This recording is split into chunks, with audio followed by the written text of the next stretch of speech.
બનાવશું આપણે સેવ ઉસળ. તો બનાવવાની શરૂઆત કરશું તો આપણે ગેસ ચાલુ કરી દીધો છે. આની અંદર હવે આપણે તેલ નાખીશું. તેલ ગરમ થવા દઈશું.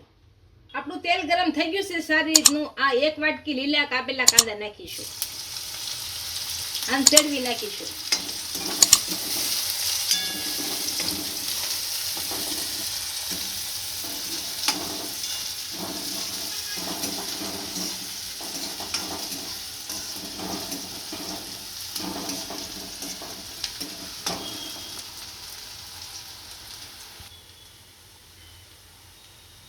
આપણા કાંદા અડધા સડી ગયા છે. આમાં આદુ લસણની પેસ્ટ નાખીશું.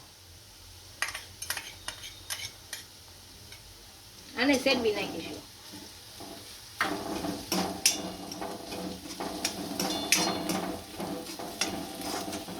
આપણા કાંદા સડી ગયા છે. આ કાપેલા ઝીણા 2 ટમેટા નાખીશું.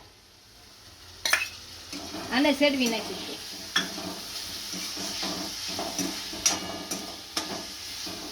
આપણા કાંદા અને ટમેટા સડી ગયા છે. આની અંદર હવે લીલા વટાણા નાખીશું.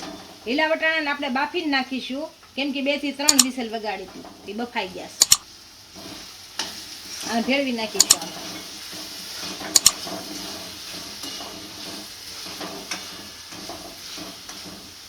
ધાણા જીરું પાવડર નાખીશું.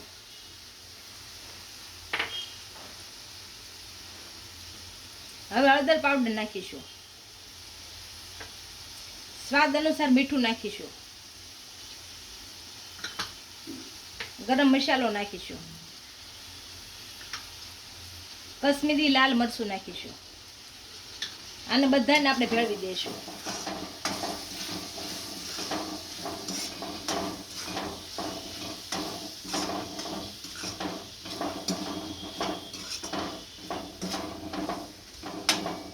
અને તેલ છૂટું પડે ત્યાં સુધી કકડવા દઈશું. આપણું તેલ છૂટું પડી ગયું છે. આમાં પાણી નાખી અને થોડીક વાર સડવા દઈશું. અને હલાવી નાખીશું સારું. આને ઉકળવા દઈશું.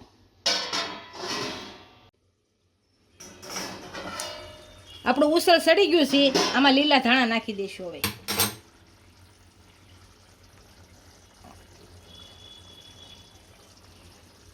અને ગેસ બંધ કરી અને નીચે ઉતારી લેશું. આપણું સેવ ઉસળ તૈયાર થઈ ગયું છે. એને એક ડીશમાં સર્વ કરી લઈશું. આ આપણે થાળી તૈયાર કરી લીધી છે. આ કાપેલા કાંદા લીધા છે. આ તીખું જવાણું લીધું છે. લીંબુ કાપેલા લીધા છે. અને આ ચટણી છે લસણની અને મરચાંની.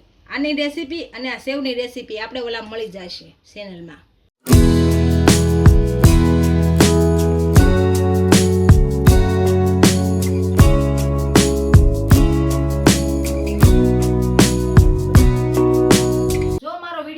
તો વિડીયોને લાઈક કરી દેજો. ઇન્સ્ટાગ્રામ અને ફેસબુક પર ફોલો કરી દેજો. મળીએ નવા વિડીયો સાથે.